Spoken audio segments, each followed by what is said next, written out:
نحمدہ ونصلی ونسلم علی رسولہ الکریم اما بعد فاعوذ باللہ من الشیطان الرجیم بسم اللہ الرحمن الرحیم یا ایہا الذین آمنوا کتب علیکم الصیام کما کتب علی الذین من قبلکم لعلکم تتقون۔ صدق اللہ العظیم و صدق رسولہ النبی الکریم الامین المکین الرؤوف الرحیم۔ قال اللہ تبارک و تعالی فی شان حبیبہ مخبرا و حاکما ان اللہ و ملائکتہ یصلون علی النبی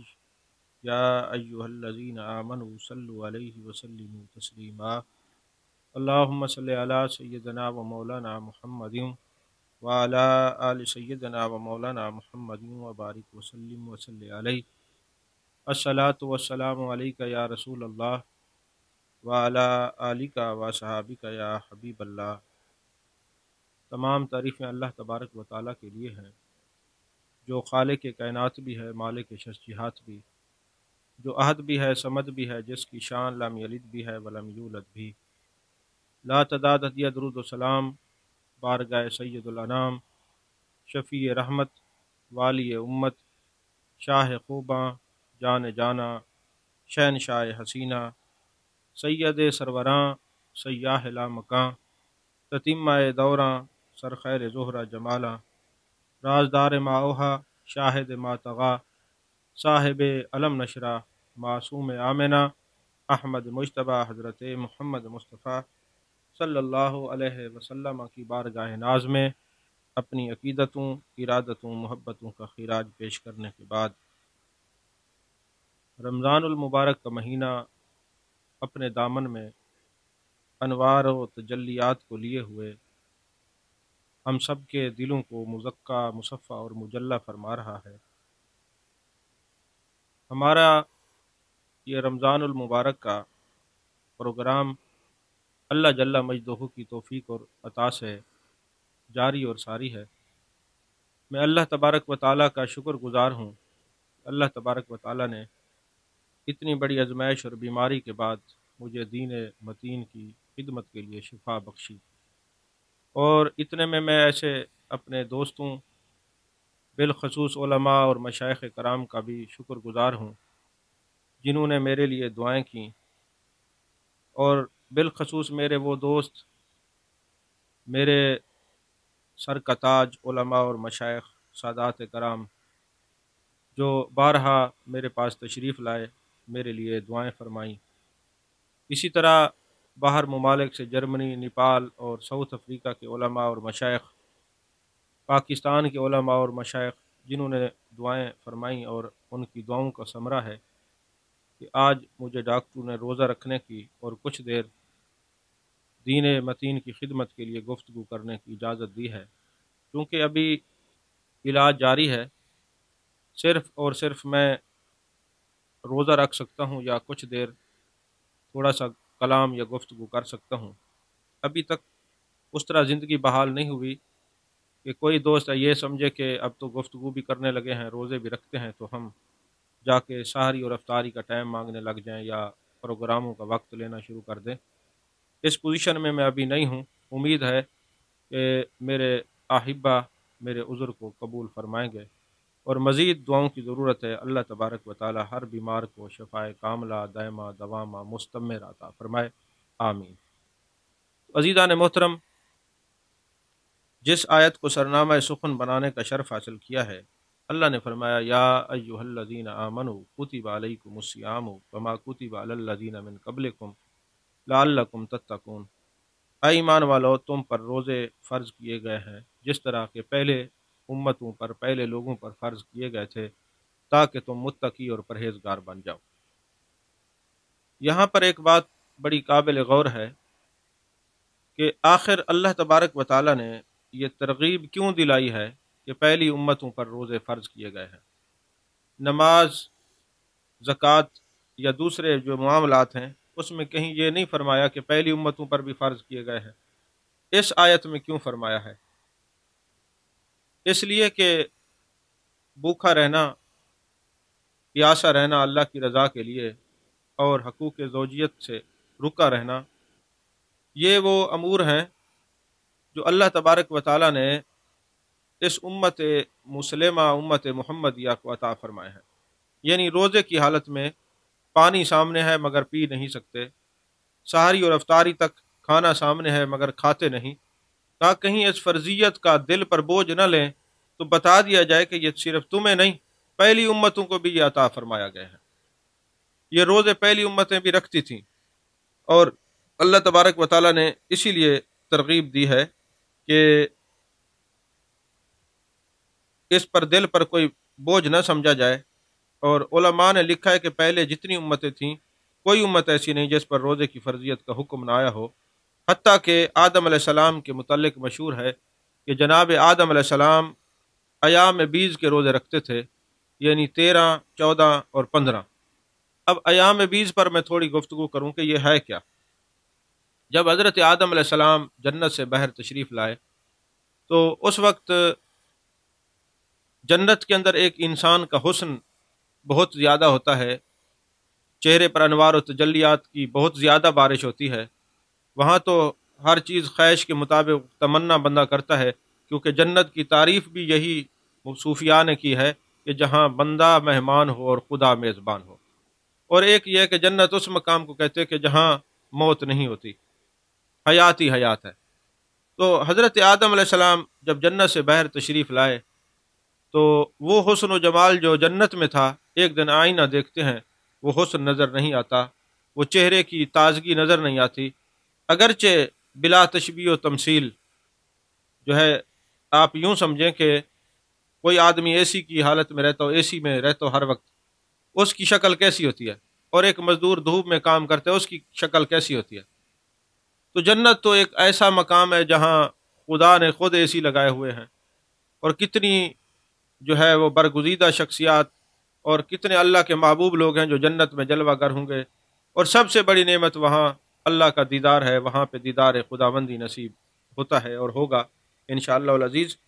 تو حضرت آدم علیہ السلام جب بہر آئے تو وہ جو بارش تھی، انوار و تجلیات، وہ چہرے کا جو حسن تھا وہ اس طرح نہیں تھا۔ بارش تو ہوتی تھی نور کی، آخر تمام اولاد آدم کے باپ ہیں، ابو البشر ہیں، لیکن وہ چہرے کی چمک اور وہ حسن اس طرح نہیں تھا، کیونکہ اللہ نے فرمایا تھا وَلَا تَقْرَبَا هَٰذِهِ الشَّجَرَةَ، اس شجر کے قریب نہ جانا، اور پھر آپ قریب گئے،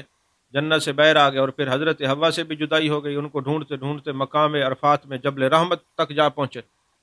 تو جب انہوں نے چہرہ دیکھا تو اللہ کی بارگاہ میں عرض کی میرے مالک میرے چہرے کو اسی طرح کر دے جیسے جنت میں تھا۔ تو اللہ نے فرمایا ایام میں بیز رکھو، روزے رکھو، یعنی 13 کا روزہ رکھا تو چہرہ چمکنے لگا، 14 کا رکھا تو 14ویں کے چاند کی طرح چمکنے لگ گئے، اور 15 کا روزہ رکھا تو مزید نکھار پیدا ہو گیا۔ تو حضرت آدم علیہ السلام بھی مستقل طور پر 13، 14 اور 15 کا روزہ رکھتے تھے، اور اس کو ایام بیز اس لیے کہتے ہیں، بیز کہتے ہیں سفیدی کو، یعنی جیسے جانے کائنات مصطفیٰ جان رحمت صلی اللہ علیہ وسلم کا نامی اسم گرامی محمد صلی اللہ علیہ وسلم اور احمد ہے،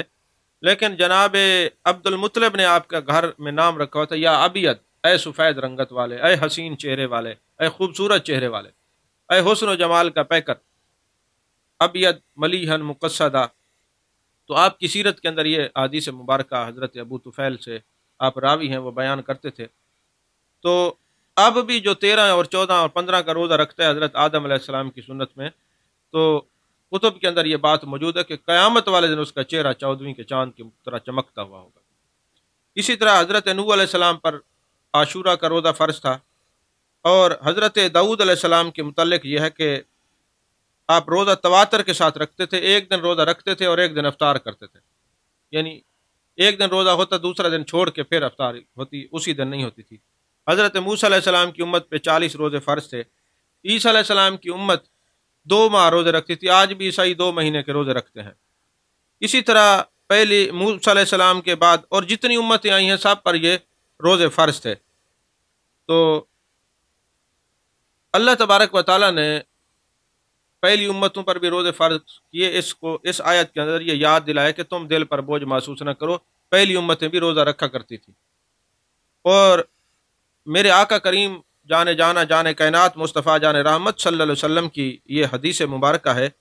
آپ فرماتے ہیں تخلقوا باخلاق اللہ،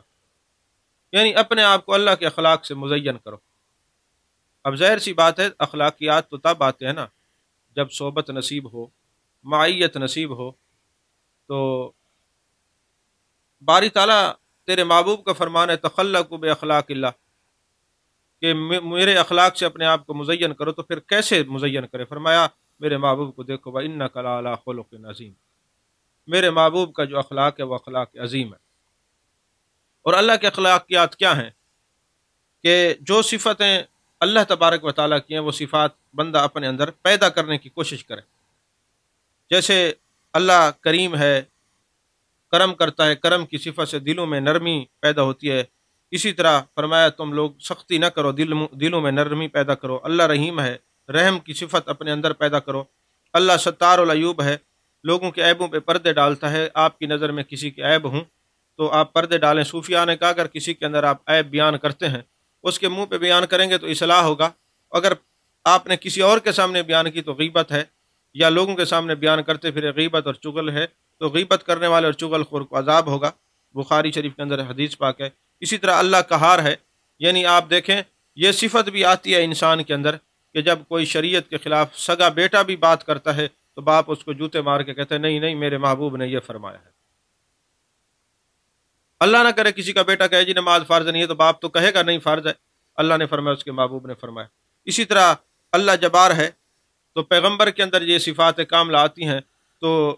جب کسی نبی کی بیوی یا بیٹا بھی شریعت کے خلاف چلتا ہے تو پھر وہ اس کو بھی راستے سے ہٹا دیتے ہیں۔ اور اللہ نے فرمایا انی جاعل فی الارض خلیفہ، زمین پر میں نے اپنا نائب بنایا ہے، کیونکہ انسان زمین پر خلیفہ ہے، اللہ کا نائب ہے۔ اور نائب کا معنی یہ ہوتا ہے کہ جو احکامات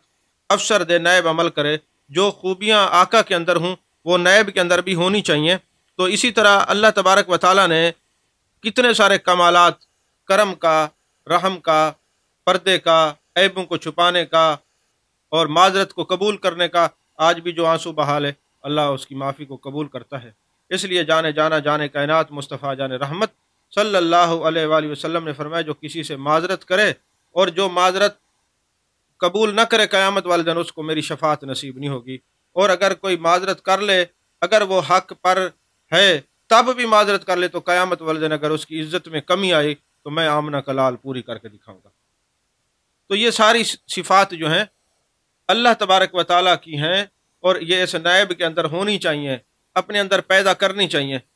اب ایک صفت جو ہے وہ یہ بھی ہے کہ روزہ صفت الہی کا مظہر ہے،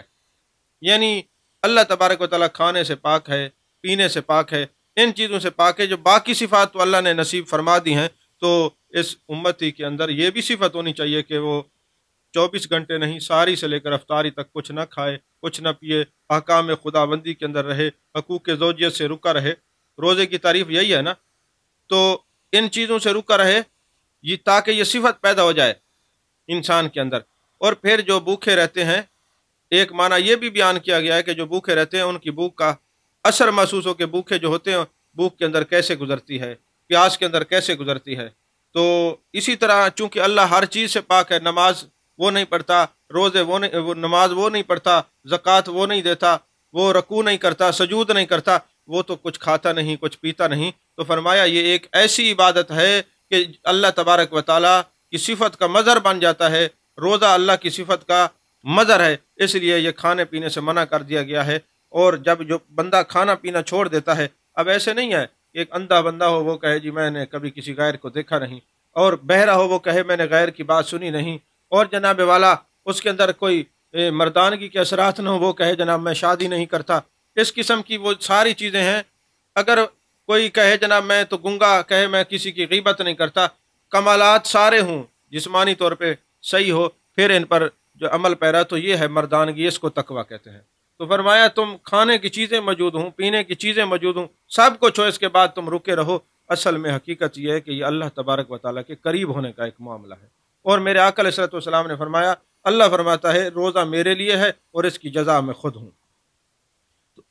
عزیزان محترم، اللہ تبارک و تعالیٰ نے جو ہے وہ ایک تقویٰ کا تصور دیا ہے، اور تقویٰ کے دو معنی ہیں، دو تعریفات میں عرض کر رہا ہوں۔ ویسے تو کئی معنی تقوی کے صوفیاء نے بیان کیے ہیں۔ جو معنی میرے آقا علیہ الصلوۃ والسلام نے بیان فرمایا وہ یہ ہے کہ جس جگہ اللہ نے فرمایا ہے وہاں چلے جاؤ، جس جگہ سے روکا ہے وہاں سے رک جاؤ۔ ایک تقوی کا معنی یہ ہے۔ اور دوسرا معنی یہ ہے کہ جب بھی کوئی بات کرو،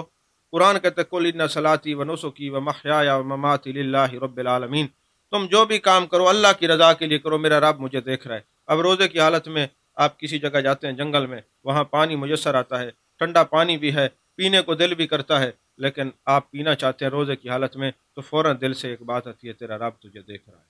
اور تو روزے کی حالت میں ہے۔ اب مہینے بعد، سال بعد، ایک مہینہ میں جس کو تقوی نصیب ہوتا ہے وہ تو مسلمان اور مومن کے درجے پر ہوتے ہیں، اور جو اس تقوی اور طہارت کے اندر پورا سال قائم رہتے ہیں کہ میرا رب مجھے دیکھ رہا ہے، اس کیفیت میں مبتلا رہنے والا داتا علی حجویری بنتا ہے، اس کیفیت میں ہر وقت مبتلا رہنے والے حضرت بابا فرید الدین بنتے ہیں، اور اس کیفیت میں رہنے والے حضرت نظام الدین بنتے ہیں۔ یہ بزرگ جتنے ہیں یہ ہر وقت اسی کیفیت میں مبتلا رہتے ہیں۔ آپ نے کئی دفعہ سنا کہ جیسے حضرت بہاؤالدین زکریا رحمۃ اللہ علیہ اپنے شیخ کے پاس گئے، قریب ہوئے تو لوگ حسد کرنے لگے، تو شیخ نے کہا امتحان لے لیتے ہیں، تو سب کے ہاتھوں میں شیخ نے ایک پرندہ دیا اور چھری دی کہ جاؤ اس جگہ، ایسی جگہ پہ ذبح کر کے جہاں کوئی نہ دیکھے۔ شام کو سارے خلیفہ، کسی نے کہا حضرت ہم نے کھنڈر جو ہے نا عمارت دیکھی تھی وہاں ذبح کیا، کوئی کہتے ہیں قبرستان میں ذبح کیا، کسی نے کچھ کہا۔ حضرت بہاؤالدین زکریا ملتانی رحمۃ اللہ علیہ سے جب شیخ نے پوچھا، انہوں نے کہا حضور آپ نے یہ پابندی لگائی تھی ایسی جگہ اس پرندے کو ذبح کرنا جہاں کوئی نہ دیکھے، حضور میں جہاں بھی جاتا تھا میرا رب مجھے دیکھ رہا ہوتا تھا، اس لیے میں زندہ پرندہ آپ کی خدمت میں واپس لایا ہوں۔ تو یہ تقوی کا معیار حاصل کرنے کے لیے جو ہے اللہ تبارک و تعالیٰ نے اس امت کو یہ تحفہ عطا فرمایا ہے رمضان شریف کی صورت میں۔ تو میرے پیر مرشد، میرے شیخ کریم، میرے مرشد کریم سیدی و سندی حضرت سیدنا شیخ عبد القادر جیلانی رضی اللہ تعالیٰ عنہ فرماتے ہیں اپنی کتاب غنیت الطالبین کے اندر، فرماتے ہیں کہ رمضان کے ایک ایک الفاظ کے اندر نا اللہ تبارک و تعالیٰ کی صفات نظر آتی ہیں۔ اگر کوئی آنکھ رکھتا ہو تو وہ دیکھ سکتا ہے۔ وہ فرماتے ہیں رمضان، را میم ضاد، یا اس کے بعد الف اور نون ہے، تو فرماتے ہیں یہ جو را ہے یہ بتاتی ہے یہ رحمت کا مہینہ ہے، میم یہ بتاتی ہے یہ مغفرت کا مہینہ ہے، حرف ضاد یہ بتاتا ہے کہ یہ جنت سے ضمانت کا مہینہ ہے، الف بتا رہے انس و الفت کا مہینہ ہے، نون بتا رہا ہے یہ نورانیت کا مہینہ ہے۔ فرمایا اگر تم رحمت چاہتے ہو، مغفرت چاہتے ہو، جہنم سے آزادی چاہتے ہو، تو پھر تم رمضان المبارک کے اندر دن میں روزہ رکھو، رات کو قیام کرو۔ اور رمضان کا ایک مہینہ میں نے پہلے بھی بیان کیا، رمض سے ہے جس کا معنی ہے جلا ڈالنا۔ جس طرح سونے کو آپ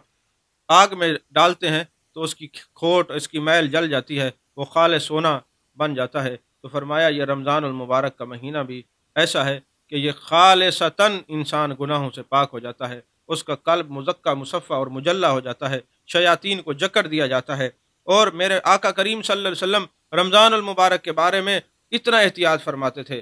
ام المومنین فرماتی ہیں ایک تو جب نماز کا وقت آتا، اللہ تعالیٰ کے احکامات کا وقت آتا، محبوب پاک صلی اللہ علیہ وسلم کا چہرہ مبارک ایسے ہو جاتا جیسے ہمارے واقف ہی نہیں ہے،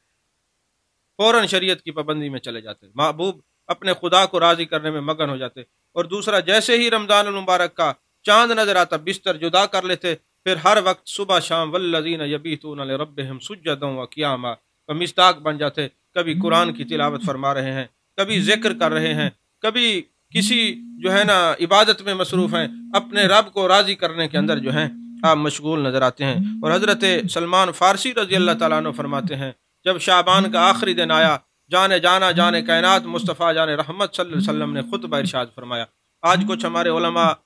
جو ہیں وہ استقبال رمضان المبارک کے حوالے سے جب کوئی گفتگو کرتے ہیں نا تو بعض لوگ کہتے ہیں دیکھیں جی استقبال کہاں لکھا ہے، انہوں نے نئی چیز۔ میں ان سے پوچھتا ہوں جب محبوب علیہ الصلوۃ والسلام مستقل طور پر رمضان المبارک کی فضیلت بیان کر رہے ہیں آخری دن، تو یہ استقبال نہیں تو کیا ہے؟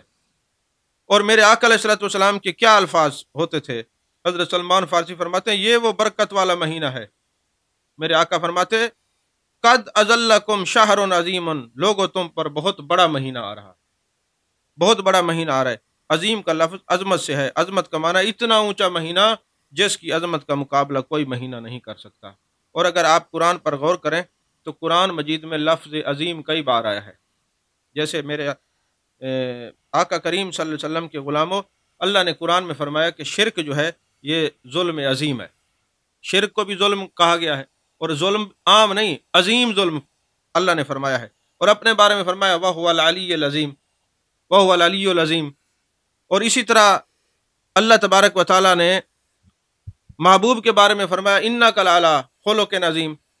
اور قرآن پاک کے بارے میں فرمایا وَالْقُرْآنِ الْعَظِيمِ۔ اگر آپ یہ غور فرمائے نا تو آپ کو یہ پتہ چلے گا اللہ نے اپنے بارے میں فرمایا علی العظیم فرما کر کیا فرمایا کہ فرمایا ایسا عظیم کوئی اور نہیں، ایسی ذات کوئی اور نہیں، اعلیٰ ذات کوئی اور نہیں۔ اس کے علاوہ آپ نے اِنَّكَ لَعَلَىٰ خُلُقٍ عَظِيمٍ کے بارے میں فرمایا محبوب جیسے آپ کے عظیم اخلاق ہیں کسی اور کے ایسے اخلاق نہیں ہیں، تو فرمایا وَالْقُرْآنِ الْعَظِيمِ، یہ جیسی یہ کتاب ہے ایسی کوئی کتاب نہیں ہے۔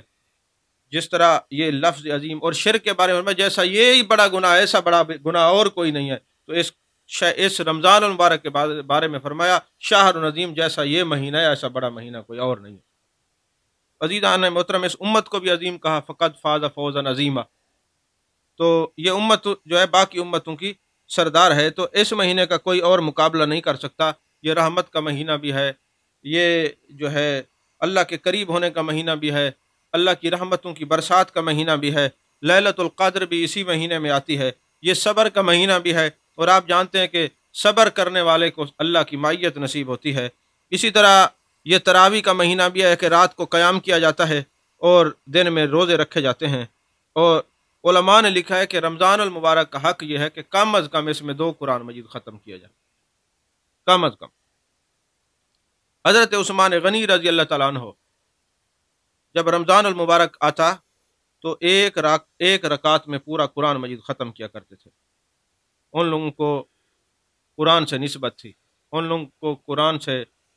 جو ہے جاگنے کی لذت نصیب ہوتی تھی۔ میں کہا کرتا ہوں آج کے نوجوان کو یہ سمجھانا مشکل نہیں ہے کہ جی حضرت غوث الثقلین ساری رات عشاء کے وضو سے صبح کی نماز پڑھتے تھے، تھکتے نہیں تھے۔ سمجھانا آج کے نوجوان کو مشکل نہیں ہے، سائنس نے سمجھا دیا۔ عثمان غنی کے بارے میں ساری رات قرآن کی تلاوت کرتے ہیں، اور اللہ نے اپنے بندوں کی نشانی بیان کی والذین یبیتون لربہم سجدا وقیاما، وہ اپنے رب کو راضی کرتے ہیں، کبھی سجدے کرتے ہیں کبھی قیام کرتے ہیں، تھکتے نہیں۔ امام اعظم ابو حنیفہ ساری رات قرآن پاک کی تلاوت کرتے ہیں، تھکتے نہیں۔ آج کے نوجوان کو سمجھانا اس لیے اگر آج کوئی یونیورسٹی کا نوجوان مجھ سے سوال کرتا ہے کہ جناب ان بزرگوں کے بارے میں جو ہم یہ پڑھتے ہیں تو یہ دقیانوسی باتیں لگتی ہیں، اس میں پتہ نہیں کتنی سچائی ہے، تو میں کہہ سکتا ہوں جس طرح تم ساری رات لوگوں کو واٹس ایپ کے اوپر میسج کرتے نہیں تھکتے، فیس بک استعمال کرتے نہیں تھکتے، تمہارا مجاز کی طرف دل نہیں بھرتا، اس میں تم سے محبت ہے، تمہاری راتیں گزر جاتی ہیں، اور ان کا حقیقت کی طرف دل تھا، کبھی یہ قرآن کی تلاوت کرتے، کبھی اپنے رب کو راضی کرنے میں لگے رہتے تھے، یہ کیسے تھک سکتے؟ حضرت عبداللہ بن مبارک رحمۃ اللہ علیہ اور رضی اللہ تعالیٰ عنہ وارضاہ ہو، آپ جن کو جو ہے محدثین کا حدیث کا امیر المومنین فی الحدیث کہا جاتا ہے، وہ حضرت عبداللہ بن مبارک ایک عورت کو ملنے کے لیے گئے، ساری رات کھڑے رہے، جب صبح کی اذان ہوئی نا تو اس سے سوال کرتے ہیں کیا عشاء کی اذان ہے؟ اس نے کہا نہیں، صبح کی اذان ہو رہی ہے۔ بس دل پہ چوٹ لگی کہ میں ایک عورت کو راضی کرنے کے لیے ساری رات کھڑا رہا، مجھے رات کی خبر نہیں ہوئی، کاش میں اپنے خدا کو راضی کرنے میں ساری رات قیام کرتا تو کیسی میری زندگی ہوتی۔ بس دل پہ چوٹ لگی، توبہ کرتے ہیں اور ساری رات عبادت کرتے۔ پھر اللہ نے مقام کیا دیا، داتا علی حجویری رحمۃ اللہ نے کشف المعجوب میں لکھا کہ ان کی اماں جان کہتی ہیں آپ آرام سے سو رہے ہیں، دن کا وقت ہے، ایک اژدہا سانپ گلے ریحان کی ٹہنی منہ میں لیے ہوئے آپ کے منہ کے اوپر چہرے سے جو ہے نا ہوا بھی دے رہا ہے، مچھر اور مکھیوں کو جو ہے نا آپ کے چہرے سے ہٹا رہا ہے۔ تو ماں نے اٹھایا، بیٹا دیکھو یہ سانپ اتنی یہ تو کاٹتا ہے، ڈستا ہے، نقصان پہنچانے والی چیز ہے، مگر گلے ریحان کی ٹہنی لے کر یہ آپ کے چہرے سے مکھی اور مچھر ہٹا رہا ہے۔ تو کہا اماں جان جب بندہ اس کا ہو جاتا ہے پھر نقصان دینے والی چیزیں بھی فائدہ پہنچانے لگ جاتی ہیں۔ عزیزان محترم، جانے کائنات مصطفیٰ جان رحمت صلی اللہ علیہ وسلم نے فرمایا کہ رمضان المبارک کے مہینے میں جو اپنے غلاموں پر سختی کم کر دیتا ہے، ان سے کام تھوڑا لیتا ہے، ان کی سکون کا خیال رکھتا ہے، اور اس کو پتہ ہے کہ اس نے روزہ رکھا ہوگا، اس کو پیاس بھی ستاتی ہوگی، تو اس کیفیت کو سامنے رکھتے ہوئے جو ملازم پر رحم کرے گا، اس کا بوجھ ہلکا کرے گا، تو قیامت والے دن اللہ تعالیٰ اس کا بوجھ ہلکا فرمائے گا۔ عزیزان محترم، پھر میرے آقا علیہ الصلوۃ والسلام نے فرمایا کہ جب یہ مہینہ آتا ہے تو جو کسی مسلمان کا روزہ افطار کرتا ہے اس کو روزے کا ثواب ملتا ہے۔ تو صحابہ نے عرض کی یا رسول اللہ صلی اللہ علیہ وسلم ہم اتنا گنجائش نہیں رکھتے اپنے دامن میں، تو ہم کس کا روزہ کیسے افطار کرائیں؟ تو میرے آقا نے فرمایا یہ نہیں ہے کہ سب کچھ کھانے کی چیزیں، ایک کھجور بھی جس نے کسی کو کھلا دی تو وہ بھی اس کو پورے رمضان المبارک کا، پورے روزے کا ثواب ملے گا۔ تو عزیزان محترم، پھر میرے آقا علیہ الصلوۃ والسلام نے فرمایا کہ جو کسی روزہ دار کو افطاری کے وقت پانی پلائے گا نا، تو قیامت والے دن حوض کوثر سے میں جام پلاؤں گا کہ جنت میں جا کے بھی اس کو پیاس نہیں لگے گی۔ اگر کوئی کہے کہ جنت میں جا کے پیاس نہیں لگے گی، تو میں پہلے عرض کرتا رہتا ہوں کہ مستند کتابوں کے اندر یہ واقعہ موجود ہے۔ آپ سعادت دارین اٹھا کے دیکھ لیں، شواہد الحق کے اندر آپ دیکھ لیں، علامہ یوسف بن اسماعیل نبہانی رحمۃ اللہ نے بھی یہ واقعہ نقل کیا ہے، اگر میرا حافظہ ساتھ دے رہا ہے تو۔ اسی طرح آب کوثر کے اندر مفتی محمد امین صاحب رحمۃ اللہ نے بھی یہ واقعہ بیان کیا شواہد الحق کے حوالے سے۔ تو وہ فرماتے ہیں حضرت سفیان ثوری نے دیکھا ایک نوجوان ہے، حج پہ جاتا ہے، حج کرنے کے لیے مینا جاتا ہے، عرفات جاتا ہے، مزدلفہ جاتا ہے، جمرات کے پاس جاتا ہے، مدینے دیکھا، ہر جگہ دیکھتے ہیں، پانی نہیں پیتا۔ تو ہم نے دیکھا یہ نوجوان ہے، کھانا نہیں کھاتا، پانی نہیں پیتا، پیاس نہیں لگتی، بھوک نہیں لگتی۔ ہم نے نوجوان سے پوچھا، انہوں نے کہا میں غلطی سے ایسے مکتبہ فکر سے تعلق رکھتا تھا جہاں صحابہ کی عزت کا خیال نہیں رکھا جاتا، صحابہ کو اچھا نہیں جانا جاتا، تو میں بھی دل میں بغض رکھتا تھا۔ ایک دن میں رات کو سویا تو میں نے کیا دیکھا، قیامت کا میدان برپا ہے اور مجھے پیاس لگی ہے، زبان نکلی ہوئی ہے، میں جاتا ہوں حوض کوثر پر، اور یہ یاد رکھیں میرے آقا علیہ الصلوۃ والسلام نے فرمایا حوض کوثر کے 4 کونے، ایک کونے کا مالک میں نے اپنے ابو بکر صدیق رضی اللہ تعالیٰ عنہ کو بنایا، ایک کونے کا مالک حضرت عمر فاروق رضی اللہ تعالیٰ عنہ کو بنایا، ایک کونے کا مالک حضرت عثمان غنی رضی اللہ تعالیٰ عنہ کو بنایا، ایک کونے کا مالک حضرت مولا علی کرم اللہ وجہہ الکریم کو بنایا ہے۔ اب وہ نوجوان جاتا ہے، حضرت صدیق اکبر فرماتے تیرے دل میں بغض ہے، تجھے کیسے جام کوثر پلاؤں؟ حضرت عمر کے پاس جاتا ہے، انہوں نے کہا جس دل میں ابو بکر کا بغض ہوگا عمر پانی نہیں پلائے گا۔ حضرت عثمان غنی کے پاس جاتا ہے تو انہوں نے کہا جس کے دل میں شیخین کی محبت نہیں ہوگی جام کوثر نصیب نہیں ہوگا۔ کہا علی علی کرتا ہوں، حضرت مولا علی کے پاس جاتا ہوں۔ جب گئے تو انہوں نے بھی فرمایا کہ جس دل میں ابو بکر عمر عثمان کی محبت نہیں ہوگی علی کے ہاتھوں سے جام نہیں ملے گا۔ تو نوجوان کہتے ہیں میں نے دیکھا جانے جانا جانے کائنات مصطفیٰ جان رحمت صلی اللہ علیہ وآلہ وسلم تشریف فرما ہے، میں نے عرض کیا آقا پانی پینا چاہتا ہوں، فرمایا جس کے دل میں میرے صحابہ کا بغض ہوگا اس کو میں بھی حوض کوثر سے کچھ نہیں پلاؤں گا۔ میں نے عرض کی حضور اگر میں توبہ کر لوں، قدموں میں گر گیا، توبہ کی، میرے آقا نے فرمایا اگر تم توبہ کرتے ہو تو پھر میں ید اللہ والے ہاتھوں سے میں جام کوثر پلاتا ہوں، پھر ہمیں کاسے کی ضرورت نہیں، ید اللہ والے ہاتھوں سے تجھے پانی پلاتا ہوں۔ تو محبوب نے پانی کیا پلایا، آج عرصہ بیت گیا ہے، سال سال گزر گئے، مجھے بھوک بھی نہیں لگتی، پیاس بھی نہیں لگتی۔ عزیزان محترم، میرے آقا علیہ الصلوۃ والسلام نے فرمایا یہ وہ مہینہ ہے جس مہینے کو اللہ تعالیٰ نے 3 حصوں میں تقسیم کیا ہے۔ پہلا جو عشرہ ہے اللہ کی رحمت برستی ہے، دوسرے عشرے کے اندر جو ہے مغفرت کا اعلان ہوتا ہے، اور تیسرے عشرے کے اندر قیدیوں کو جہنم سے نکال دیا جاتا ہے اور جنت کا ٹکٹ عطا فرما دیا جاتا ہے۔ اور رمضان جو ہے وہ ایک تاریخ ساز مہینہ بھی ہے کہ بڑے بڑے عظیم ترین واقعات کا تعلق بھی اسی ماہ رمضان المبارک سے ہے۔ جنت کے دروازے اسی رمضان المبارک میں کھول دیے جاتے ہیں۔ یہ واحد مہینہ ہے کہ جہنم کے دروازے رمضان المبارک میں بند کر دیے جاتے ہیں۔ یہ واحد مہینہ ہے جس میں روزانہ جنت سجائی جاتی ہے کہ روزہ دار کے لیے جنت سجائی جاتی ہے، آپ یہاں روزہ رکھتے ہیں اور آپ کے لیے جنت سجائی جا رہی ہے اور جنت کو بتایا جا رہا ہے کہ آپ کے اندر فلاں روزے دار آئے گا۔ یہ واحد وہ مہینہ ہے، یا تو علماء کی شان یہ ہے کہ پانی کے اندر دریا اور سمندر کی مچھلیاں دعا کرتی ہیں، یا پھر روزہ دار کے لیے دعا کرتی ہیں۔ اور اس میں آدم علیہ السلام کو صحیفے ملے، حضرت ابراہیم علیہ السلام کو، اور یہ باقی جو آسمانی کتب ہیں تورات انجیل زبور یہ بھی رمضان المبارک میں عطا ہوئی ہیں۔ اور اس رمضان المبارک کے اندر میرے آقا علیہ الصلوۃ والسلام سب سے زیادہ عبادت کیا کرتے تھے، کمر بستہ ہو جایا کرتے اس پورے مہینے کے اندر۔ اور اس کے اندر تاریخی واقعات بھی ہوئے ہیں، جو سب سے پہلے غزوہ ہوا ہے اسلام کے اندر غزوہ بدر، وہ بھی 17 رمضان المبارک ہوگا۔ اور اس مہینے کے اندر حضرت سیدہ پاک کا وصال بھی ہوا ہے۔ اسی مہینے رمضان المبارک کے اندر حضرت سیدنا عثمان غنی کی اہلیہ سیدہ رقیہ رضی اللہ تعالیٰ عنہ، جو حضرت سیدہ فاطمہ رضی اللہ تعالیٰ عنہ کی بہن ہے،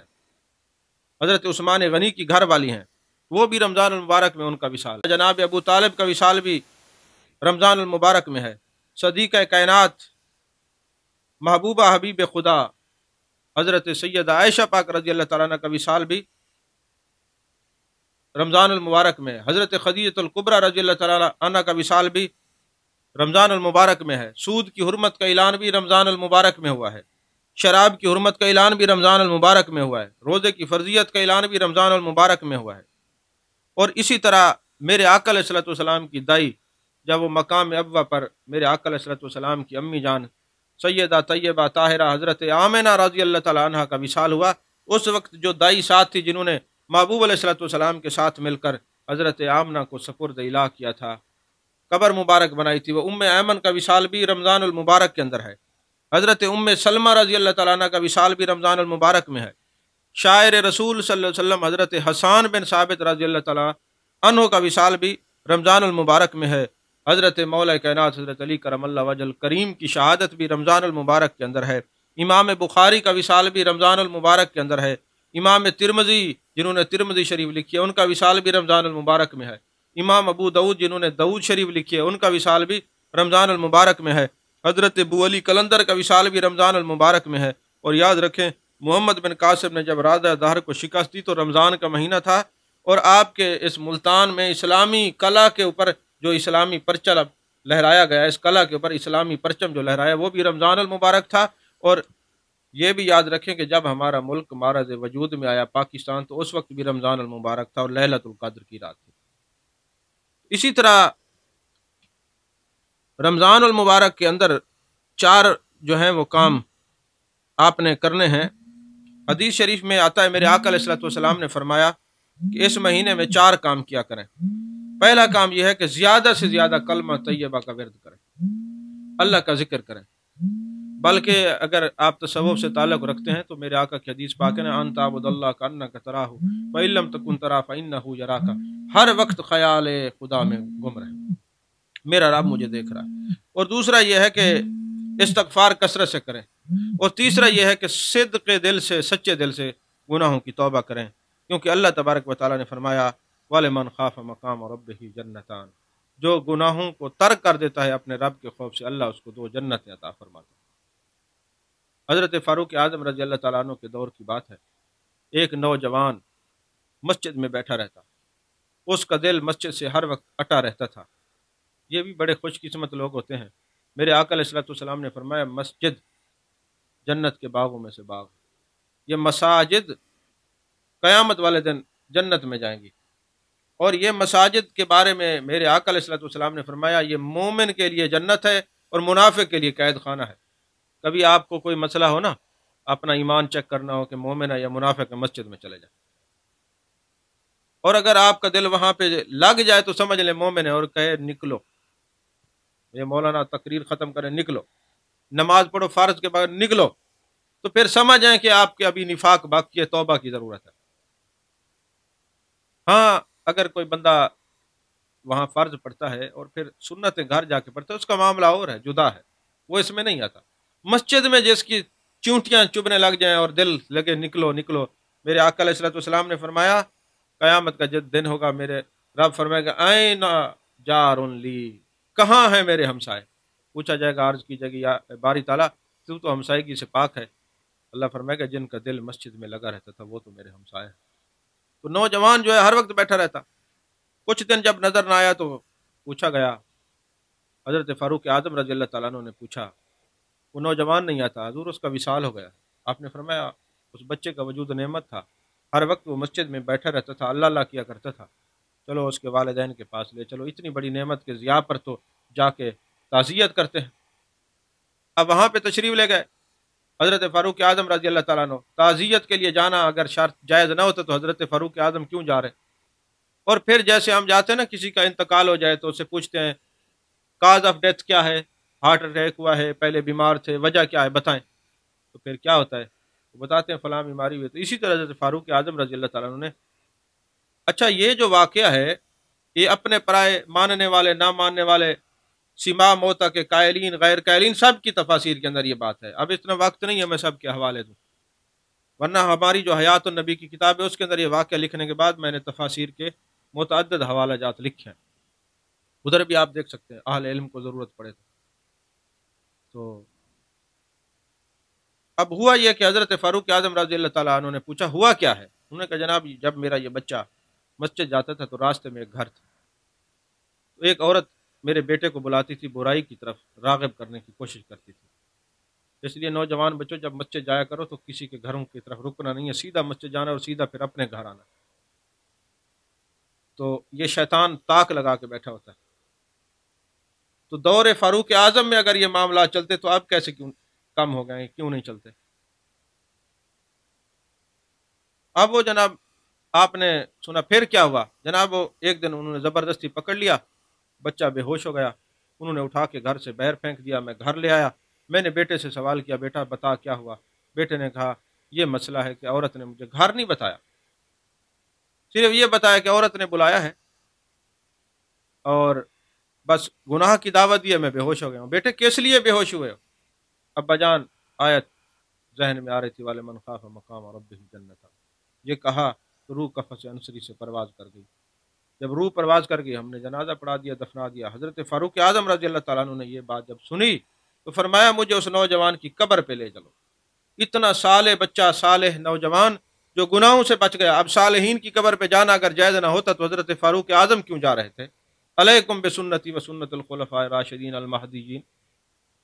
تو حضرت فاروق اعظم قبر پہ تشریف لے گئے، قبر پہ کھڑے ہو کے فرمایا اے نوجوان، اگر قبر والوں کو مخاطب کرنا شرک ہوتا یا جائز نہ ہوتا تو حضرت فاروق اعظم پہ لگائے نا فتویٰ، آپ اس دور میں ہوتے فتویٰ لگانے والے تو آج نہ ہوتے، ہماری تو جان چھوٹ جاتی۔ یا آپ جب یا ساریا الی الجبل فرما رہے تھے اس وقت بھی آپ کہتے دور والے ہوں تو ان کو یا کہہ کے نہیں پکارتے، تو آپ کا آج ہماری تو جان چھوٹ جاتی۔ تو بس کیا ہوا کہ آپ نے فرمایا نوجوان تجھے مبارک ہو، اللہ نے قرآن میں یہ وعدہ کیا ہے کہ جو اللہ کے خوف سے گناہوں کو ترک کرے گا اللہ اس کو 2 جنتیں عطا فرمائے گا۔ تو قبر سے آواز آتی ہے اے امیر المومنین، میری روح بعد میں نکلی ہے، مجھے اللہ نے 2 جنتیں پہلے عطا فرما دی۔ تو پتہ چلا بلانے کا ڈھنگ آتا ہو تو آج بھی صالحین کی قبر سے آواز آتی۔ عزیزان محترم، 2 اضافی کام رمضان شریف میں لازمی کرنے ہیں، اضافی تو نہیں ہے، ہمارے ایمان کا حصہ ہے۔ ایک تو قرآن مجید کی تلاوت زیادہ سے زیادہ کرو، کیونکہ قرآن کا تعلق بھی صاحب قرآن سے اور کلام الہی، اور دوسرا جن کی وجہ سے ہمیں قرآن ملا ہے، رمضان ملا ہے، سب کچھ ملا ہے، وہ جان کائنات مصطفیٰ جان رحمت صلی اللہ علیہ وسلم کی ذات بابرکات ہے، تو ان کی ذات پہ کثرت سے درود شریف پڑھو۔ اللہ تبارک و تعالی ہم سب کو رمضان کے فیضان کو پانے کی توفیق اور ہمت عطا فرمائے، آمین۔ وآخر دعوانا الحمدللہ۔